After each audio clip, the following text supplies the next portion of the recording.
Good morning everyone. So friends, आज की video में हम यूनियन बजट 2021 से 22 की बात करेंगे। सो आइए स्टार्ट करते हैं। केंद्रीय वित्त मंत्री निर्मला सीतारमण इस वर्ष लगातार तीसरी बार केंद्रीय बजट 2021 पेश किया।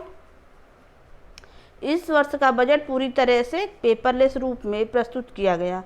इस बजट में पूंजीगत व्यय को 2020 से 21 के 4.39 लाख करोड़ से बढ़ाकर 5.54 लाख करोड़ रुपए करने का प्रस्ताव है। वर्ष 2021 से 22 का बजट 6 मुख्य बिंदुओं पर आधारित है। आइए देख लेते हैं कौन कौन से हैं। पहला है स्वास्थ्य और कल्याण, दूसरा वास्तविक और वित्तीय पूंजी और बुनियादी ढांचा, थर्ड है हमारा आकांक्षी भारत के लिए समावेशी विकास, चौथा है मानव पूंजी में नवजीवन का संचार, पांचवा नवोन्मेष और अनुसंधान और विकास, और छठा है न्यूनतम सरकार और अधिकतम शासन। अब केंद्रीय बजट 2021 से 22 के परीक्षा उपयोगी तथ्य की बात करते हैं। सो आरबीआई के आंकड़ों के अनुसार कोविड-19 प्रयासों का समर्थन करने के लिए कुल 27.1 लाख करोड़ रुपए का व्यय तीनों आत्मनिर्भर पैकेज पर हुआ, जो कि सकल घरेलू उत्पाद का 13% से ज़्यादा है।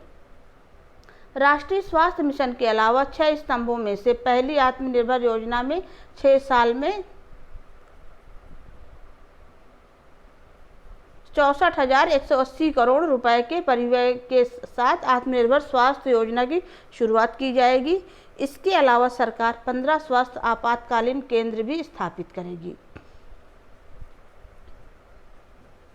2.87 लाख करोड़ रुपए के परिव्यय के साथ जल जीवन मिशन की शुरुआत की जाएगी, जिसे 5 वर्षों में घरों को कवर करने के लिए कार्यान्वित किया जाएगा। बजट 2021 में मिशन पोषण 2.0 लॉन्च किया जाएगा। इसके अलावा 1.42 लाख करोड़ रुपए के परिव्यय के साथ शहरी स्वच्छ भारत मिशन 2.0 का शुभारंभ किया जाएगा। वित्त मंत्री निर्मला सीतारमण ने वॉलंटरी वाहन स्क्रैपिंग नीति की घोषणा की है। सभी वाहन फिटनेस टेस्ट से गुजरेंगे, जिसकी अवधि यात्रा वाहनों के लिए 20 वर्ष और वाणिज्यिक वाहनों के लिए 15 वर्ष है। कोविड-19 टीकों के लिए 35,000 करोड़ रुपए आवंटित किए गए हैं। सरकार ने 13 क्षेत्रों को कवर करते हुए production linked incentive scheme PLI के लिए 1.97 लाख करोड़ रुपए की प्रतिबद्धता जताई है। इसके अलावा 7 टेक्सटाइल पार्क इन 3 वर्षों में लॉन्च किए जाएंगे। राष्ट्रीय अवसंरचना पाइपलाइन को 7,400 परियोजनाओं तक विस्तारित किया गया है। इसके अलावा राष्ट्रीय इंफ्रा पाइपलाइन के तहत 1.1 लाख करोड़ की परियोजना पूरी की जा चुकी है। सरकार नई इन्फोटेक परियोजनाओं के लिए राष्ट्रीय परिसंपत्ति मुद्रीकरण पाइपलाइन शुरू करने के लिए 20,000 करोड़ रुपए प्रदान करने वाले DFI की स्थापना के लिए एक विधेयक लाएगी। अगला क्या है हमारा, निवेशकों को स्पष्टता प्रदान करने के लिए एक परिसंपत्ति मुद्रीकरण डैशबोर्ड बनाया जाएगा। 2020 से 21 के लिए पूंजीगत व्यय 5.54 लाख करोड़ रुपए देखा गया, जो साल दर साल 34.5% है। निवेशकों को आकर्षित करने के लिए NHAI ने एक इनविट प्रायोजित किया है। इस प्रकार 5,000 करोड़ परिचालन मूल्य वाली 5 सड़कें NHAI इनविट को हस्तांतरित की जा रही है। संचालन और प्रबंधन के लिए बहुत से हवाई अड्डों का भी मुद्रीकरण किया जाएगा। TAI-2 3 शहरों में AAI हवाई अड्डों तथा अन्य रेलवे परिसंपत्तियों का विमुद्रीकरण किया जाना है। भारतमाला परियोजना के तहत 13,000 किलोमीटर से अधिक सड़कें तैयार की गई हैं। 7,000 करोड़ रुपए की पावर ट्रांसमिशन संपत्ति को पावर ग्रिड इनविट को हस्तांतरित किया जाएगा।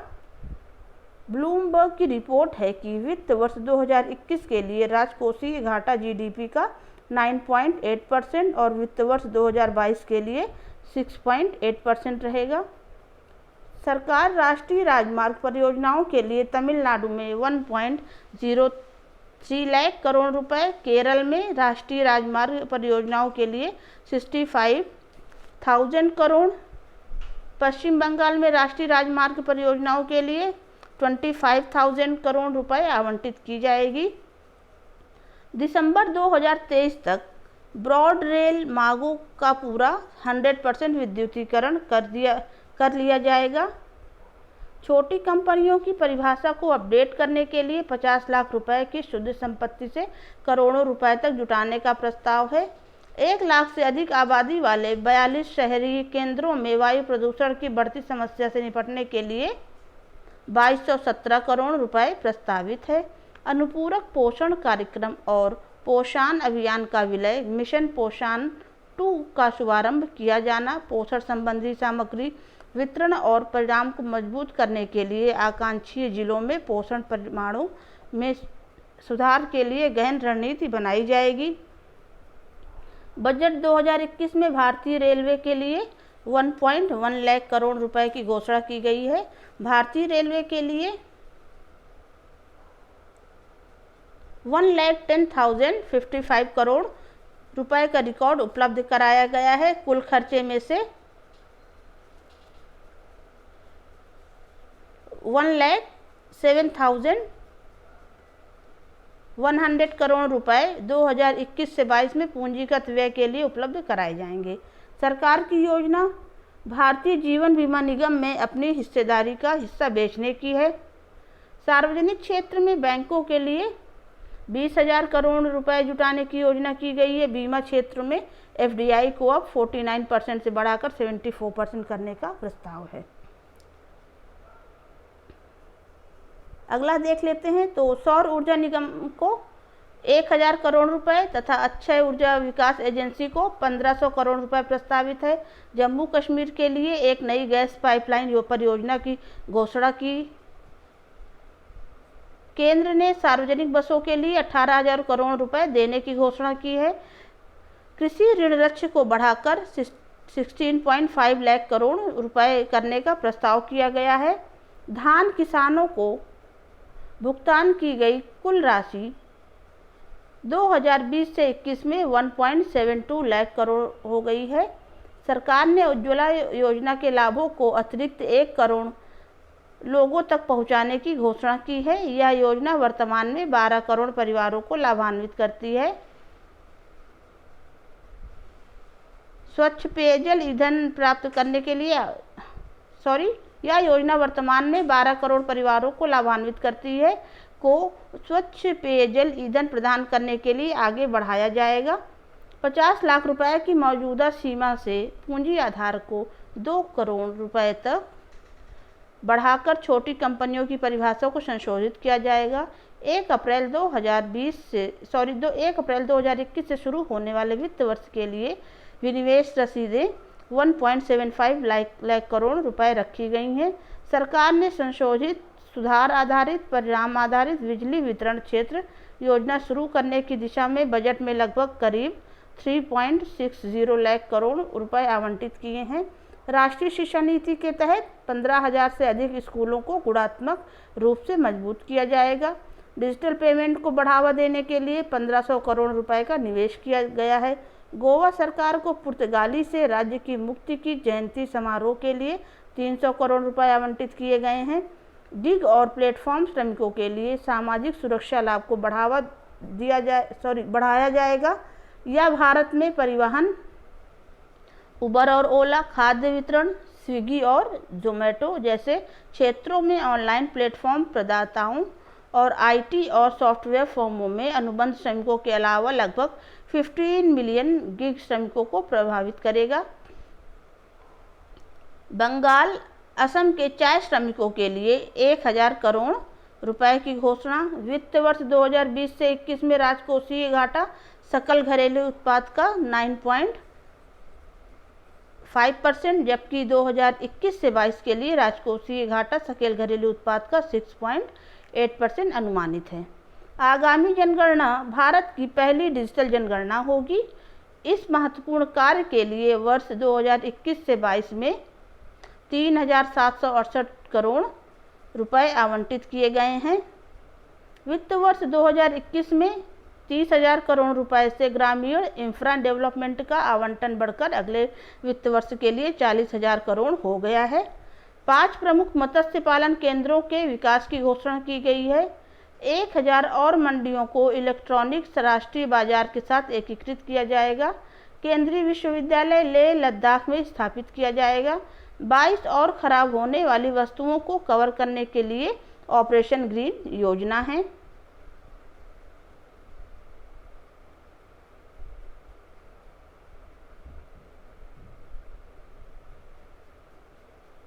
उद्यमी क्षमता वाले अनिवासी व्यक्ति अब 182 दिनों से 120 दिन तक पंजीकरण समय को कम करते हुए बिना किसी भुगतान पूंजी और टर्नओवर प्रतिबंधों के साथ एक व्यक्ति कंपनी ओपीसी को स्थापित करने में सक्षम है। इस बार के बजट में आम करदाताओं के टैक्स स्लैब में किसी तरह का कोई बदलाव नहीं किया गया है। रिटर्न फाइल 2014 के 3.3 करोड़ से लगभग दोगुना बढ़ाकर 2020 में 6.48 करोड़ हो गया है। सरकार ने 75 वर्ष से अधिक आयु वालों के लिए आयकर रिटर्न दाखिल करने की आवश्यकता को हटाकर वरिष्ठ नागरिकों को राहत दी है। वरिष्ठ नागरिकों के लिए जिसके पास केवल पेंशन और ब्याज आय है, उन्हें आयकर रिटर्न करने की छूट का प्रस्ताव किया गया है। आय को छिपाने के साक्ष्य के साथ गंभीर कर चोरी के मामले को फिर से खोलने की समय सीमा 6 साल से घटाकर 3 साल कर दी गई है। एक वर्ष में 50 लाख रुपए या उससे अधिक के लिए यह अवधि प्रावधान 10 वर्षों तक की होगी। 50 लाख रुपए तक और 10 लाख रुपए 50 लाख रुपए तक और 10 लाख आय रुपए तक करदाताओं की कर योग्य आय के लिए विवाद समाधान समिति national faceless income tax appellate tribunal centre की स्थापना की जाएगी। 1 लाख से अधिक करदाताओं ने 85,000 करोड़ रुपए के कर विवादों को निपटाने के लिए 30 जनवरी 2021 तक विवाद से विश्वास योजना का विकल्प चुना। सस्ते घर खरीदने के लिए मिलने वाले ऋण के ब्याज में 1.5 लाख रुपए तक की छूट का प्रावधान 31 मार्च 2022 तक बढ़ा दिया गया है। स्कूलों और अस्पतालों को चलाने वाले छोटे चैरिटेबल ट्रस्टों के लिए वार्षिक रसीद की छूट सीमा 1 करोड़ से बढ़ाकर 5 करोड़ कर दी गई है। टैक्स ऑडिट की सीमा 5 करोड़ से बढ़ाकर 10 करोड़ कर दी गई है। 5 वर्षों में सरकार ने 4,000 करोड़ रुपए से अधिक के परिव्यय के साथ गहरे महासागर मिशन का प्रस्ताव किया है।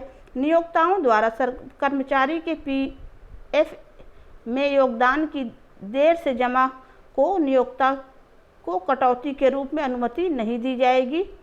स्टार्टअप के लिए कर में छूट के दावे की पात्रता 1 और वर्ष बढ़ाई गई है। 31 मार्च 2022 तक स्टार्टअप्स में निवेश के लिए पूंजीगत लाभ में छूट।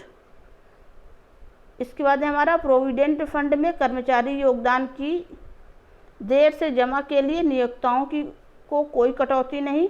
छोटी कंपनियों की अनुपालन आवश्यकताओं को आसान बनाया जाएगा।